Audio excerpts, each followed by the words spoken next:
भाइयों और भाइयों की बहनों, this is not a average entrepreneurship YouTube channel. जो हम बोलने वाले हैं उससे आप ऑफेंड हो सकते हैं और बवाल भी हो सकता है। तो आगे बढ़ने से पहले ईयरफोन या हेडफोन लगा लो, वरना फालतू में चार लोगों के बीच में इज्जत का फालूदा हो जाएगा। इस चैनल पर आपको बिजनेस, बकचोदी और ह्यूमर तीनों मिलेंगे।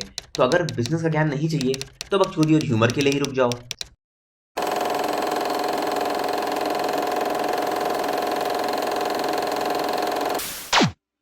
तो चलिए वहीं से शुरू करते हैं जहां से हमने इस टॉपिक को छोड़ा था, about why money can buy happiness. So let's continue. Now the sixth point is vacations.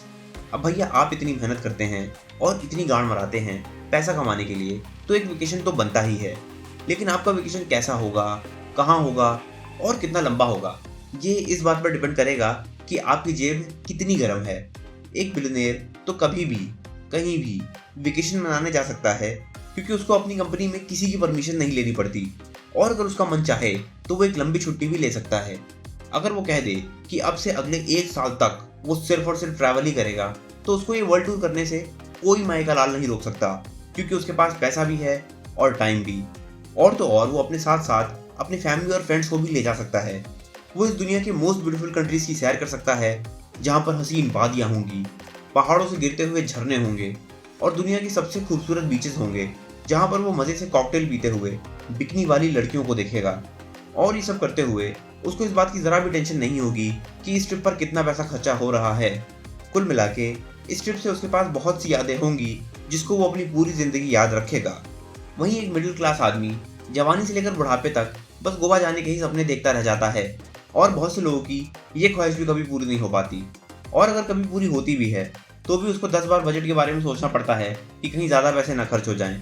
फिर घर से परमिशन लेनी पड़ती है और ऑफिस में बॉस को छुट्टी के लिए मस्का भी लगाना पड़ता है।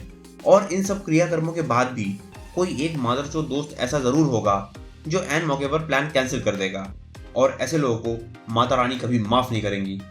इन शॉर्ट, एक 4 से 5 दिन का वेकेशन लेने के लिए उसको 4 से 5 साल गांड बनानी पड़ती है, और उसके बाद भी वो एक वेकेशन पर जा पाए इसकी कोई गारंटी नहीं। ऑन दी अदर हैंड, एक गरीब आदमी के लिए कोई वेकेशन नहीं होता। खत्म, bye bye, tata, goodbye, गया। तो अब आप ही बताओ कि जो आदमी स्विट्जरलैंड जाएगा वो ज़्यादा खुश रहेगा या फिर वो आदमी जो गोवा जाएगा। Now the seventh point is travel. हमने बात करी कि कैसे हम सब कभी ना कभी वेकेशंस पर जाते हैं, लेकिन हमने इसके बारे में बात नहीं करी कि हम उन वेकेशंस पर कैसे जाते हैं। एक बिलियनियर एकदम भौकाल में ट्रैवल करता है। अगर वो हवा में उड़ता है तो फिर वो इकॉनमी में नहीं बल्कि खुद के प्राइवेट जेट में ट्रैवल करता है, जहाँ पर उसकी सेक्सी सी एयर होस्टेस उसका ख्याल रखती है और उसका पर्सनल शेफ उसकी फेवरेट मील्स बनाता है।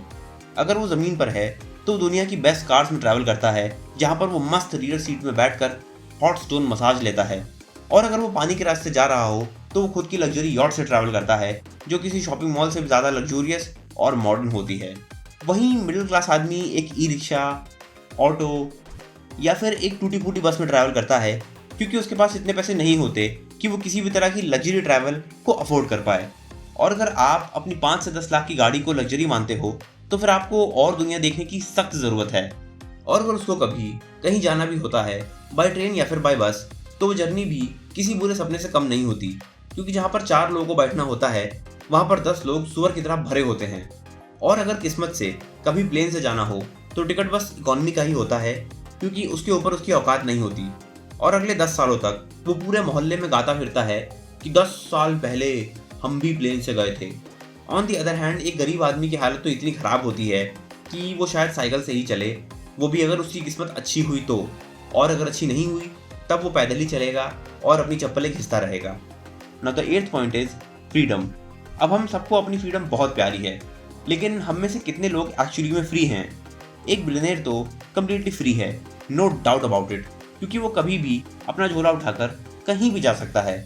अगर उसकी बुद्धि घूमी तो फिर वो तुरंत कुछ काबिल एग्जीक्यूटिव्स को हायर करेगा और अपना बिजनेस उन्हें हैंडल करने को दे देगा, और कहीं दूर जाकर सेटल हो जाएगा और फिर वहीं से अपना धंधा पानी चलाता रहेगा।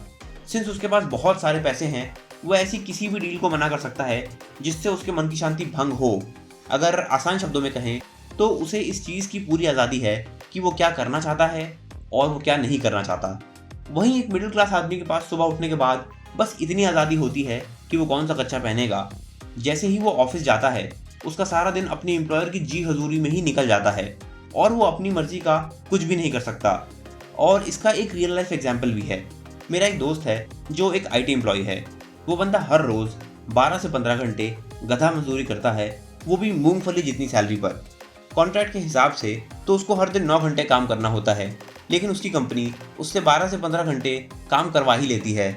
और हैरत की बात यह है कि अब ज़्यादातर एम्प्लॉयज़ भी कुछ नहीं बोलते, क्योंकि उनको पैसों की बेहद ज़रूरत होती है। अब ऐसे में आपके पास क्या लवड़े का फ्रीडम है? ऑन दी अदर हैंड, गरीब आदमी के पास ऐसे तो पूरी फ्रीडम होती है, क्योंकि वो दिन भर कहीं भी बैठे, कहीं भी घूमे, उसको कौन ही पूछने वाला है। लेकिन he is not really free, क्योंकि वो अपनी मर्जी से कुछ भी नहीं कर सकता। तो जिसके पास अपनी ज़िंदगी अपनी शर्तों पे जीने की आज़ादी होगी, वही तो खुश रहेगा ना। The 9th point is festivals. अब हम सबको त्यौहार मनाना बहुत पसंद है, लेकिन हम सब इसको अपने अपने बजट के हिसाब से मनाते हैं। वैसे तो एक बिलियनियर को किसी त्यौहार की ज़रूरत नहीं होती खुशियाँ मनाने के लिए, क्योंकि उसके लिए तो हर एक दिन एक त्यौहार के जैसा ही होता है। लेकिन अगर फिर भी वो आदमी अपनी जात पर उतर आए कि ससुर आज तो ऐसे त्यौहार मनाएंगे कि पूरे जमाने की माँ बहन एक कर देंगे, तो फिर उसको कौन ही रोक पाएगा। वो हर एक त्यौहार को खूब धूमधाम से मना सकता है और उसको इस बात की टेंशन नहीं होगी कि दिवाली के दिन घर में लक्ष्मी जी आएंगी या नहीं, क्योंकि उसके पास तो ऑलरेडी बहुत लक्ष्मी होती है। वहीं मिडिल क्लास वाले त्योहार के दिन सुबह से ही बैठ जाते हैं लक्ष्मी जी की पूजा करने में, लेकिन इसके बाद भी लक्ष्मी जी कभी भी इन गरीब चूतियों के दरवाजे नहीं जाती। उसके बाद वो कहते हैं कि लक्ष्मी जी तो सिर्फ पैसे वालों के यहाँ ही जाती हैं। अब अगर आप जानना चाहते हैं कि क्यों लक्ष्मी जी इनके घर नहीं आती, तो इसके ऊपर हमारी एक वीडियो है जो यहाँ आई बटन पर है, जाकर उसको देखो। क्या पता इसके बाद लक्ष्मी जी तुम्हारे घर भी आ जाएं। ऑन दी अदर हैंड, गरीब आदमी के लिए तो उस दिन त्यौहार के जैसा होता है जिस दिन वो पेट भर के खाना खा लेता है। अदरवाइज त्यौहार हो या ना हो, उसके लिए हर दिन बराबर ही है। Now the 10th point is technology. जब बात टेक्नोलॉजी की आती है तो फिर सबसे लेटेस्ट और ग्रेटेस्ट कटिंग एज टेक्नोलॉजी तो एक बिलियनियर के पास ही होती है, क्योंकि वही उस टेक्नोलॉजी को अफोर्ड कर सकता है। एक बिलियनियर अगर चाहे तो वो किसी भी पीस ऑफ टेक्नोलॉजी को खरीद सकता है और उसका इस्तेमाल करके या तो वो और भी अमीर बन सकता है या फिर वो अपनी लाइफ में और भी ज़्यादा ऐशो आराम ऐड कर सकता है। वहीं एक मिडिल क्लास इंसान के पास तो इतने पैसे भी नहीं होते कि वो एक आईफोन बिना EMI के ले ले, लेकिन उसके पास बेसिक टेक्नोलॉजी ज़रूर होती है जो उसके बजट के अंदर आती है, जैसे कि एक स्मार्टफोन या फिर एक laptop. On the other hand, एक गरीब इंसान के पास टेक्नोलॉजी के नाम पर कुछ भी खास नहीं होता। एक पुराना रेडियो या फिर बाबा आदम के ज़माने का एक नोकिया 1100, इसके अलावा कुछ हो जाए तो बात अलग है, बाकी हम कुछ नहीं कह सकते। तो ये थे 5 और रीजंस कि कैसे पैसा आपको सारी खुशियाँ दे सकता है जो आपने अपने सपने में भी नहीं सोची होंगी। अब इस वीडियो को छोटा रखने के लिए इसको यहीं पर एंड करते हैं और अगली वीडियो में हम बात करेंगे ऐसे और 5 रीजंस के बारे में about why money can buy happiness. So stay tuned to the डिस्बिज। नाउ अगर आपको वीडियो पसंद आई हो तो आप इसको लाइक कर सकते हैं। अगर आपको हमारा चैनल पसंद आया हो तो आप इसको सब्सक्राइब कर सकते हैं। अगर आप इस चैनल को सब्सक्राइब करोगे तो आप एक ऐसी ऑसम कम्युनिटी का पार्ट बनोगे जो आपको और भी बेहतर बनाएगी। और अगर आपके कुछ सुझाव हैं तो आप नीचे कमेंट्स कर सकते हैं। Until next time, thank you and bye.